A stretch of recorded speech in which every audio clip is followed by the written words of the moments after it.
Изјавата на Христијан Мицковски дека парите наменети за кампања за престојниот референдум неговите пратеници ќе ги дадат за изградба на објект за тетовските гимназијалци отвори партиска вербална војна на локално ниво. Од општинскиот комитет на ВМРО ДПМН Тетово реагираа на пресконференцијата на председателот на општинската организација на СДСМ Тетово, кој пред 2 дена најави дека гимназијата ќе започне да се гради од наредниот месец и за ваквиот проект нема потреба да помагаат опозиционите пратеници. Според нив ваквата информација е конфузна и сосема спротивна на тоа што го најави премиерот Зоран Заев. На пресконференција за медиумите изнесе невистините и непрецизни информации кои се спротивни на дадените изјави на премиерот Зоран Заев и градоначалникот Теута Арифи во октомври минатата година, кои ветија дека градежните работи ќе започнат оваа пролет, која веќе измина, и објектот ќе биде дограден, односно изграден до крајот на оваа година. Во дворот на постоечката гимназија нема никакви подготовки за изградба на објект кој треба да биде наменет за учениците кои следат настава на македонски јазик. Те и оваа учебна година ќе започнат во објектот на стара медицина. Директорот на гимназијата вели дека е добро учениците да се интегрираат во една зграда,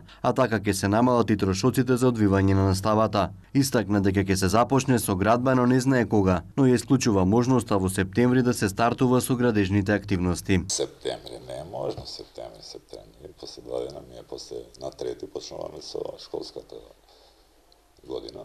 Од Министерството за образование ни рекоа дека годинава имаат одобрено 31 милион денари за решавање на просторниот проблем во Тетовската гимназија. Оттаму потенцираа дека отпочнувањето на процедурата за градба е во рацете на општина Тетово, но засега од локалната самоуправа не даваат никакви информации кога ќе започнат со градење на објектот наменет за учениците македонци.